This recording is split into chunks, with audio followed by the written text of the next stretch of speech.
Hello dear friends, स्वागत है आपका अपने YouTube channel H D education पे। आज है 22 जून 2024 और हम आज बात करेंगे 22 जून 2024 के most important current affairs question के बारे में। और डेली करंट अफेयर्स के इस सेगमेंट में एक बार आप सभी लोगों का फिर से स्वागत है। और आज हम कुछ चुनिंदा प्रश्न लेकर के आए हैं जो आने वाले किसी भी कॉम्पिटिटिव एग्जाम के लिए बहुत ही महत्वपूर्ण साबित होने वाले हैं। तो चलिए शुरू करते हैं आज के इस करंट अफेयर्स सेगमेंट को करंट अफेयर्स के इन टॉप क्वेश्चन के साथ। सबसे पहला क्वेश्चन है हमारा, हाल ही में अंतर्राष्ट्रीय योग दिवस 2024 कब मनाया गया। यानी कि आप सभी लोग जानते हैं कि हमारा जो पहला क्वेश्चन होता है वो दिवस से रिलेटेड होता है। तो इस टाइम पे बहुत ही महत्वपूर्ण एक दिवस चल रहा है, अंतर्राष्ट्रीय योग दिवस। आप सभी लोग न्यूज़ में, न्यूज़पेपर्स में आप इसके बारे में कई सारी चर्चाएं देखे होंगे। तो ये जो अंतर्राष्ट्रीय योग दिवस है तो ये कब मनाया गया। फर्स्ट ऑप्शन है 17 जून, सेकंड ऑप्शन है 18 जून, थर्ड ऑप्शन है 19 जून और फोर्थ ऑप्शन है 21 जून। तो इस प्रश्न का सही जवाब हो जाएगा ऑप्शन नंबर फोर्थ, यानी कि प्रत्येक वर्ष 21 जून को अंतर्राष्ट्रीय योग दिवस मनाया जाता है। तो इस बार भी यह जो अंतर्राष्ट्रीय योग दिवस है यह 21 जून को मनाया गया। यहाँ पे देख सकते हैं इंटरनेशनल योगा डे या फिर अंतर्राष्ट्रीय योग दिवस। हर साल 21 जून को अंतर्राष्ट्रीय योग दिवस मनाया जाता है। इसका उद्देश्य क्या होता है, तो यह योग के महत्व और इसके फायदों के बारे में लोगों को जागरूक करने के लिए ही योग दिवस मनाया जाता है। यानी कि योग दिवस मनाने का अगर कारण क्या है, तो योग से क्या कुछ हमको फ़ायदे मिलते हैं। योग से हमारा जो शरीर होता है वो स्वस्थ रहता है, निरोगी रहता है हमारा शरीर, और विभिन्न प्रकार के जो फ़ायदे होते हैं हमारे शरीर को, उन सभी बातों को फैलाने के लिए, जागरूकता फैलाने के लिए ही यह जो योग दिवस है यह मनाया जाता है। और योग दिवस के बारे में लोगों को अवेयरनेस, योग के बारे में लोगों को अवेयरनेस फैलाने के लिए भी यह जो दिवस है यह मनाया जाता है। बात करते हैं इस बार की जो थीम है, यानी कि 2024 का जो अंतर्राष्ट्रीय योग दिवस है, इसकी थीम क्या रखी गई है। तो इसकी थीम रखी गई yoga for self and society, यानी कि स्वयं और समाज के लिए योगा। अगर हिंदी में बात की जाए तो इसकी थीम होगी स्वयं और समाज के लिए योगा। इंग्लिश में yoga for self and society. Most important ये थीम होने वाली है, मोस्ट इम्पॉर्टेंट, क्योंकि थीम अगर छोटी होती है तो बहुत ही ज़्यादा इंपॉर्टेंट होती है। और ख़ासकर ये योग दिवस की, अंतर्राष्ट्रीय योग दिवस की थीम है, इसीलिए ये बहुत ही ज़्यादा इम्पॉर्टेंट है। और बात करते हैं अगर योग दिवस की, अंतर्राष्ट्रीय योग दिवस की, तो इसके मनाने का जो श्रेय है वो भारत को ही जाता है, क्योंकि भारत ने ही यूएन में जा कर के ये बात रखी थी कि हम मतलब कि प्रत्येक वर्ष 21 जून को अंतर्राष्ट्रीय योग दिवस मनाया जाना चाहिए। तो भारत के ही सलाह पर अंतर्राष्ट्रीय योग दिवस मनाया जाता है। बढ़ते हैं अपने अगले प्रश्न की ओर। हमारा अगला प्रश्न है, हाल ही में कौन सी राज्य सरकार ने कुवैत अग्निकांड में मारे गए लोगों को 5 लाख रुपए की सहायता देगी। यानी कि अभी कुछ समय पहले आप लोगों ने देखा होगा, हमने भी कवर किया था अपने करंट अफेयर्स के क्वेश्चंस में, कि कुवैत में जो अग्निकांड हुआ था तो वहाँ पर कई सारे जो भारतीय थे उनकी भी मृत्यु हुई थी, काफ़ी दुखद घटना थी। तो इसमें ऐसी कौन सी राज्य सरकार है जिसने कुवैत अग्निकांड में जो लोग मारे गए हैं, जिन लोगों की मृत्यु हुई है, उन लोगों को 5 लाख रुपए की सहायता देगी। तो फर्स्ट ऑप्शन है महाराष्ट्र, सेकंड ऑप्शन है केरल, थर्ड ऑप्शन है गुजरात और फोर्थ ऑप्शन है हरियाणा। तो इस प्रश्न का सही जवाब हो जाएगा ऑप्शन नंबर सेकंड, यानी कि जो केरल राज्य सरकार है वह कुवैत अग्निकांड में मारे गए जो लोग हैं या जिन लोगों की मृत्यु हुई है, उन लोगों को 5 लाख रुपए सहायता देने की बात की है। किसने? केरल राज्य सरकार ने। बात करते हैं केरल सरकार ने कुवैत अग्निकांड में मारे गए जो केरल वासियों के परिजनों को 5-5 लाख रुपए की वित्तीय सहायता देने का गुरुवार को निर्णय किया। यानी कि जो केरल सरकार है तो वो ऐसे लोगों को जिनकी मृत्यु कुवैत में हुई है अग्निकांड में, जो केरल के निवासी हैं, यानी कि जो केरल के रहने वाले हैं, इन लोगों के जो परिजन हैं उन लोगों को 5-5 लाख रुपए की वित्तीय सहायता देने की बात कही है। अगर हम इस अग्निकांड की बात करें, कुवैत अग्निकांड की बात करें, तो दक्षिणी कुवैत के मंगाफ क्षेत्र में एक बहुमंजिला इमारत जो थी उसमें भीषण आग लगने से 49 विदेशी मजदूरों की मौत हो गई और 50 अन्य घायल हो गए। और खबरों के अनुसार माने तो मृतकों में लगभग जो 40 भारतीय हैं, यानी कि जो मृतक हुए, जिन लोगों की मृत्यु हुई, तो उनमें से लगभग 40 भारतीय हैं जो कि इस अग्निकांड में इन लोगों की मृत्यु हुई है। तो केरल सरकार ने ऐसे व्यक्ति जिन लोगों की मृत्यु हुई है जो केरल के निवासी हैं उनको 5-5 लाख रुपए देने की बात कही है। बढ़ते हैं अपने अगले प्रश्न की ओर। हमारा अगला प्रश्न है, हाल ही में टीकी चथुन्नी का निधन हुआ, वे कौन थे? यानी कि जो टीके चाथुन्नी हैं इनका अभी निधन हुआ, वे कौन थे? तो फर्स्ट ऑप्शन है गायक, सेकंड ऑप्शन है फुटबॉल कोच, थर्ड ऑप्शन है अभिनेता, फोर्थ ऑप्शन है क्रिकेटर। तो इस प्रश्न का सही जवाब हो जाएगा ऑप्शन नंबर सेकंड, यानी कि ये फुटबॉल कोच थे जिनका अभी हाल ही में निधन हुआ और नाम था इनका टीके चथुन्नी, और ये फुटबॉल कोच थे, यानी कि फुटबॉल लोगों को सिखाते थे, फुटबॉल के ये कोच थे। बात करते हैं केरल के जाने माने पूर्व फुटबॉलर कहाँ के रहने वाले थे? ये केरल के रहने वाले थे। तो केरल के जाने माने पूर्व फुटबॉलर टीके चथुन्नी का 79 वर्ष की आयु में कैंसर से इनका निधन हो गया, यानी कि एक निजी अस्पताल में इनका कैंसर से निधन हुआ है। बात करते हैं इनकी, तो इनको कैंसर की बीमारी थी जिससे इनका निधन हुआ 79 वर्ष की आयु में, और ये केरल के रहने वाले थे और ये फुटबॉल के कोच थे। अपने कोचिंग के कार्यकाल में इन्होंने मोहन बागान, FC कोचिन और डेम्फो गोवा सहित देश के कई प्रमुख क्लबों के अलावा केरल की टीम को भी कोचिंग दी है, मतलब दी थी इन्होंने, यानी कि कोचिंग इन्होंने किसी मोहन बागान जो कि बहुत ही फेमस फुटबॉल क्लब है उसको, मतलब कि उस क्लब के जो भी थे उनको इन्होंने कोचिंग दी थी। FC कोचिन इनको कोचिंग प्रदान की थी, और डेम्पो गोवा जो है इनसे सहित देश के कई प्रमुख जो क्लब हैं, फुटबॉल क्लब हैं, उनके अलावा ये केरल की जो टीम है फुटबॉल टीम, उसको भी इन्होंने कोचिंग प्रदान की थी। तो बहुत ही काफ़ी जानी मानी हस्ती थी ये, जिनका अभी हाल ही में निधन हो गया है। नाम था इनका टीके चथुन्नी। बढ़ते हैं अपने अगले प्रश्न की ओर। हमारा अगला प्रश्न है, हाल ही में किस राज्य सरकार ने दुकानें और व्यावसायिक प्रतिष्ठान 24 घंटे खुले रखने की अनुमति दी है? यानी कि कौन सा राज्य है जहां पर अब जो दुकानें और व्यावसायिक प्रतिष्ठान, यानी कि जो जितने भी प्रकार की व्यावसायिक दुकानें होंगी, जो भी शॉप होंगी, मॉल होंगे, ये सभी 24 घंटे खुले रखने की उनको अनुमति मिल गई है। तो फर्स्ट ऑप्शन है हिमाचल प्रदेश, सेकंड ऑप्शन है आंध्र प्रदेश, थर्ड ऑप्शन है मध्य प्रदेश और फोर्थ ऑप्शन है राजस्थान। तो इस प्रश्न का सही जवाब हो जाएगा ऑप्शन नंबर थर्ड, यानी कि जो मध्य प्रदेश राज्य सरकार है इसने फैसला किया है कि जो दुकानें हैं राज्य सरकार, जो भी राज्य की दुकानें, मॉल वगैरह जो भी हैं, इनको 24 घंटे खुले रखने की अनुमति दे दी गई है। किस राज्य सरकार ने यह आदेश दिया है? मध्य प्रदेश राज्य सरकार ने ये आदेश दिया हुआ है। यह व्यवस्था लागू होने के बाद जो मध्य प्रदेश है वह देश में 7वां ऐसा राज्य बन जाएगा जहां पर 24 घंटे और 7 दिन जो बाजार होंगे, जो मार्केट होंगी, वो खुले रहेंगी। यानी कि इससे पहले भी कई ऐसे राज्य हैं जिनकी जो मार्केट हैं वो 24 घंटे खुले रहती हैं। तो इसके अलावा, यानी मध्य प्रदेश के अलावा ऐसे कौन कौन से राज्य हैं? तो उनमें महाराष्ट्र, कर्नाटक और उत्तराखंड समेत अन्य ऐसे राज्य हैं जिनमें अब मध्य प्रदेश भी शामिल हो गया है, जहां के रेस्टोरेंट, मॉल, IT पार्क, मुख्य बाजार, ये सभी 24 घंटे खुले रहते हैं, और मध्य प्रदेश में भी अब ये सभी 24 घंटे खुले रहेंगे।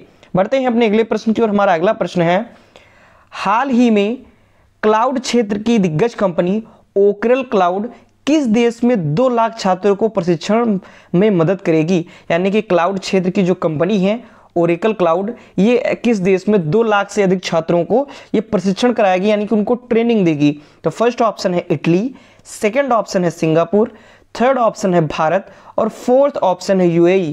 तो इस प्रश्न का सही जवाब हो जाएगा ऑप्शन नंबर थर्ड, यानी कि भारत के 2 लाख से अधिक छात्रों को जो ओरेकल क्लाउड कंपनी है यह उनको ट्रेनिंग देगी, प्रशिक्षण में मदद करेगी। बढ़ते हैं अपने अगले पॉइंट की तरफ से। तो क्लाउड क्षेत्र की जो दिग्गज कंपनी है, यानी कि जाने मानी कंपनी है क्लाउड क्षेत्र की ओरेकल क्लाउड, ये डेटा साइंस, आर्टिफिशियल इंटेलिजेंस यानी कि AI, आर्टिफिशियल इंटेलिजेंस और अन्य उभरती प्रौद्योगिकियों में भारत के लगभग 2 लाख छात्रों के प्रशिक्षण यानी कि ट्रेनिंग में उनकी मदद करेगी। यानी जो भी डेटा साइंस होगा, आप सभी जानते हैं कि आने वाला जो युग है आर्टिफिशियल का युग है, आर्टिफिशियल में एक नई क्रांति धीरे धीरे देखने को हमको मिल रही है, ठीक है। तो इस सभी के बारे में अधिक से अधिक जानकारी, अधिक से अधिक प्रशिक्षण प्रदान करने के लिए जो ओरेकल क्लाउड है इसने लगभग भारत के लगभग 2 लाख से अधिक जो छात्र होंगे इनको यह प्रशिक्षण प्रदान करेगी। बात करते हैं तो ओरेकल और तमिलनाडु कौशल विकास निगम ने राज्य में छात्रों को रोजगार परक प्रशिक्षण प्रदान करने के लिए नान मधुल वन पहल के अंतर्गत एक विशेष कार्यक्रम शुरू किया है। यानी कि ओरेकल क्लाउड और तमिलनाडु कौशल विकास निगम, इन दोनों के बीच में एक विशेष कार्यक्रम शुरू हुआ है। इन दोनों के बीच में क्या कहते हैं वो डील हुई है और 2 लाख से अधिक जो छात्र होंगे उनको यह प्रशिक्षण प्रदान कराएगी। अब बढ़ते हैं अपने अगले प्रश्न की ओर। नेक्स्ट प्रश्न है हमारा, हाल ही में कहाँ मालाबार नदी महोत्सव आयोजित किया जाएगा। यानी कि कहाँ पर जो मालाबार नदी महोत्सव है ये आयोजित किया जाएगा। मोस्ट इंपॉर्टेंट है, अगर आप एसएससी की एग्जाम की तैयारी अगर कर रहे हैं तो वहाँ पर महोत्सव से रिलेटेड बहुत सारे प्रश्न पूछे जाते हैं, तो उसके लिए भी ये इंपॉर्टेंट है और करंट अफेयर्स की दृष्टि से तो ये इंपॉर्टेंट है ही। तो कहाँ पर मालाबार नदी महोत्सव आयोजित किया जाएगा? तो फर्स्ट ऑप्शन है लखनऊ, सेकंड ऑप्शन है कोझिकोड और थर्ड ऑप्शन है मुंबई, फोर्थ ऑप्शन है पुरी। तो इस प्रश्न का सही जवाब हो जाएगा ऑप्शन नंबर सेकंड, यानी कि कोझिकोड में मालाबार नदी महोत्सव आयोजित किया जाएगा। कोझिकोड कहाँ? तो मालाबार जो नदी महोत्सव है वो केरल के कोझिकोड में शुरू होगा। यानी कि केरल में एक स्थान है कोझिकोड, वहाँ पर ये जो मालाबार नदी महोत्सव है ये आयोजित किया जाएगा। और मालाबार नदी महोत्सव जो होता है काफ़ी ज़्यादा फेमस महोत्सव है। इसके द्वारा इसमें जो एक प्रकार से जो नाव होती हैं उनकी प्रतियोगिता कराई जाती है, तो उनको एक विशेष प्रकार के नाम से पुकारती हैं, जैसे हाई ऑक्टेन इवेंट और प्री इवेंट जो होगा इसमें भारत के 100 से अधिक राष्ट्रीय स्तर के कैकर और 20 से अधिक देशों के कयाकिंग पेशेवर इसमें शामिल होंगे। तो इसमें एक प्रकार से नौका दौड़ के जैसे नावें जो होती हैं, जो कि स्टीमर के टाइप की जो नावें होती हैं, उनकी इनमें प्रतियोगिता कराई जाती है इस मालाबार नदी महोत्सव में, जो कि केरल के कोझिकोड में शुरू होगा। तो मालाबार नदी महोत्सव 2024 साहसिक पर्यटन और खेल उत्कृष्टता के क्षेत्र में एक महत्वपूर्ण आयोजन है। यानी कि जो मालाबार नदी महोत्सव है ये खेल के क्षेत्र में, क्यों? क्योंकि यहाँ पर नौका दौड़ कह सकते हैं, तो पानी में जो स्टीमर टाइप की जो बोट होती हैं उनको दौड़ाया जाता है, उनकी प्रतियोगिता कराई जाती है। तो इसीलिए खेल की दृष्टि से ये बहुत ही महत्वपूर्ण महोत्सव होता है मालाबार नदी महोत्सव। यह थुसाहरा गिरी, चाली पूझा और इरुवा झिंझी पूंझा में आयोजित किया जाएगा। नाम प्रोनाउंसिएशन में थोड़ी दिक्कत आ सकती है क्योंकि नाम थोड़ा कठिन है, तो बहुत ही ध्यान से आप भी इनका नाम पढ़िएगा। थुसाहरा गिरी, चाली पूझा और इरुवा झिंझी पूझा में यह जो मालाबार नदी महोत्सव है ये आयोजित किया जाएगा। और इसके अंतर्गत होगा क्या? तो हाई ऑक्टेन इवेंट्स आयोजित किए जाएंगे और प्री इवेंट्स में भारत के 100 से अधिक राष्ट्रीय स्तर के कैकर और 20 से अधिक देशों के कयाकिंग पेशेवर इसमें शामिल होंगे। यानी कि इसमें जो ये नौका दौड़ कह सकते हैं, जो बोट की जो एक प्रतियोगिता करवाई जाएगी स्टीमर टाइप से, तो इनको कयाकिंग बोलते हैं।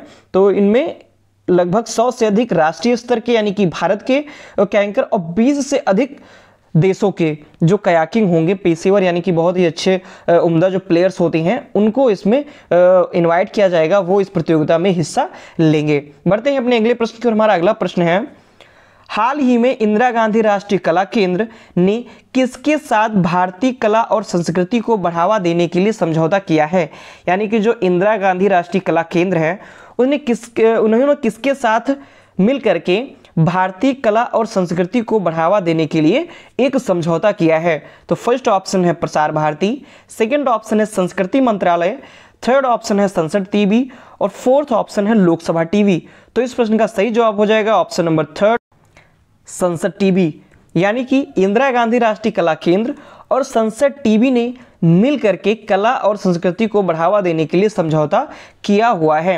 यानी बात करते हैं भारतीय कला और संस्कृति को और अधिक लोगों तक पहुंचाने के उद्देश्य से इंदिरा गांधी राष्ट्रीय कला केंद्र यानी कि IGNCA और संसद टीवी ने एक महत्वपूर्ण समझौता किया है।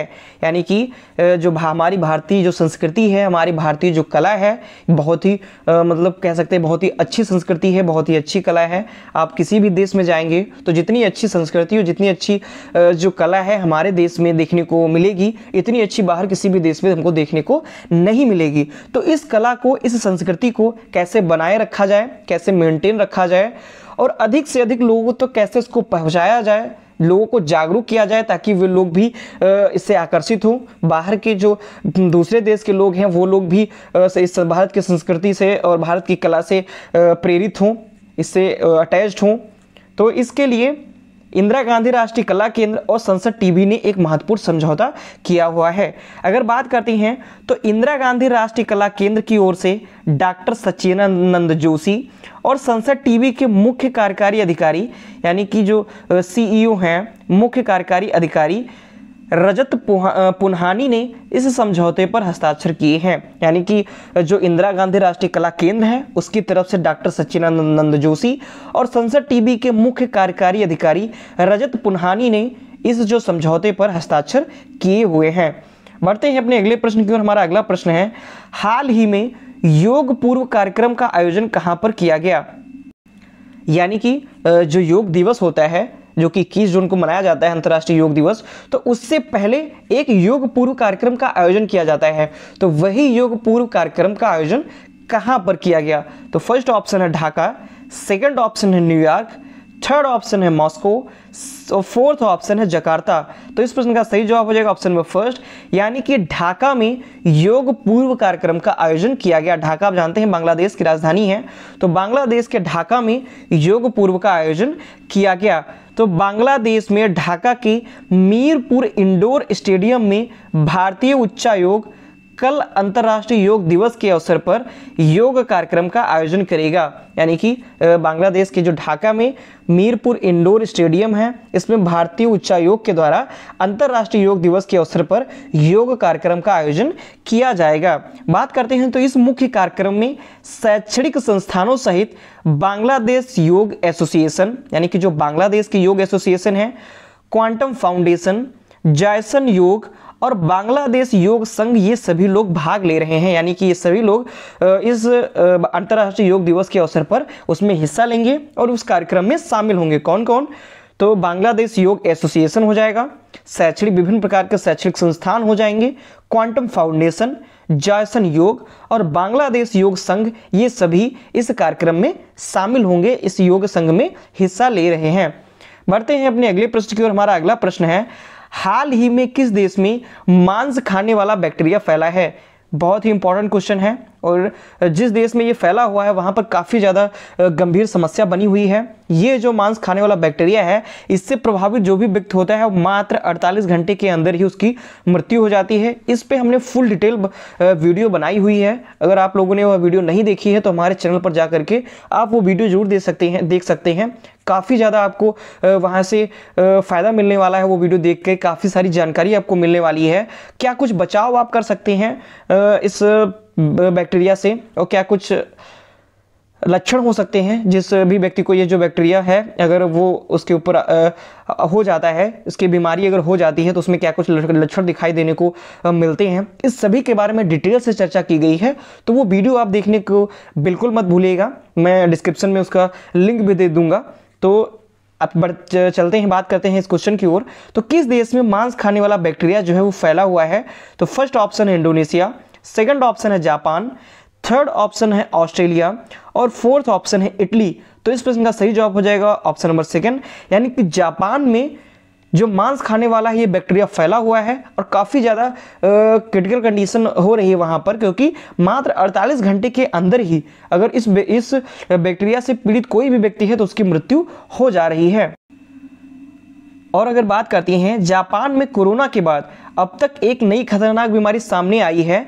इसमें बैक्टीरिया शरीर जो मरीज होता है, जो व्यक्ति होता है, उसके शरीर का मांस खाने लगता है, इसीलिए इसको मांस खाने वाला बैक्टीरिया के नाम से भी जानते हैं। अगर बात करते हैं तो इस बीमारी का नाम क्या है?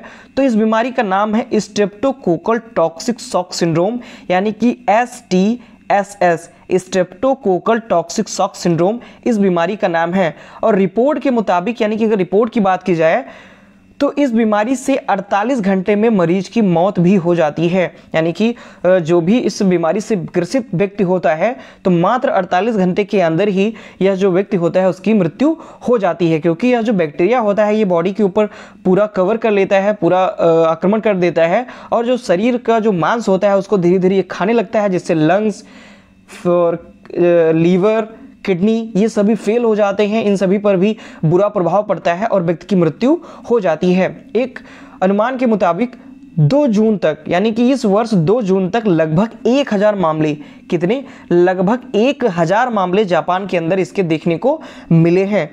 तो ये बीमारी बहुत ही ज़्यादा खतरनाक है और जापान में अभी तक ये फैली हुई है, जिससे वहाँ पर बहुत सारी समस्याएं देखने को मिल रही हैं। बढ़ते हैं अपने अगले प्रश्न की ओर। हमारा अगला और लास्ट क्वेश्चन है, हाल ही में किस देश ने अमेरिका के साथ F-16 युद्धक विमान खरीदने के लिए समझौता किया है? यानी कि जो F-16 युद्धक विमान है, F-16 विमान है, इसको अमेरिका से किस देश ने खरीदने के लिए डील की हुई है, समझौता किया हुआ है? तो फर्स्ट ऑप्शन है श्रीलंका, सेकंड ऑप्शन है इजराइल, थर्ड ऑप्शन है तुर्की, फोर्थ ऑप्शन है जर्मनी। तो इस प्रश्न का सही जवाब हो जाएगा ऑप्शन नंबर थर्ड, यानी कि जर्मनी ने अमेरिका के साथ डील की हुई है F-16 लड़ाकू विमान की, इसको खरीदने के लिए। यानी कि जो तुर्की है ये अमेरिका से F-16 विमान खरीदेगा।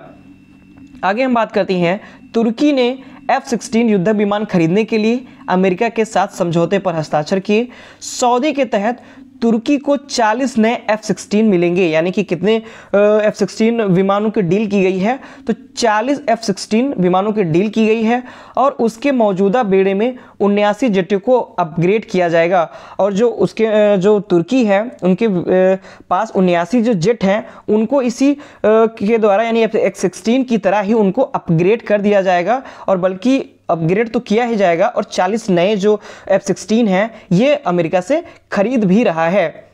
तो ये थे आज के हमारे most important current affairs questions, जिनको बहुत ही डिटेल के साथ में और बहुत ही आसानी के साथ में हमने कवर किया हुआ है। बहुत ही इंपॉर्टेंट क्वेश्चंस हैं। किसी भी आप कॉम्पिटिटिव एग्जाम की तैयारी कर रहे हैं तो यहाँ से प्रश्न बिल्कुल बनने की पूरी संभावना नहीं, मतलब कह सकते हैं बनेंगे ही बनेंगे।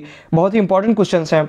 तो आप वीडियो को शुरू से लेकर लास्ट तक देखना बिल्कुल भी मत भूलिएगा। पूरी वीडियो आप देखिए, आपको पक्का बेनिफिट मिलेगा। तो अगर आपको ये वीडियो और ये क्वेश्चंस पसंद आते हैं तो प्लीज़ वीडियो को लाइक करें, अपने दोस्तों के साथ वीडियो को अधिक से अधिक शेयर करें और हमारे चैनल को सब्सक्राइब भी करें। धन्यवाद।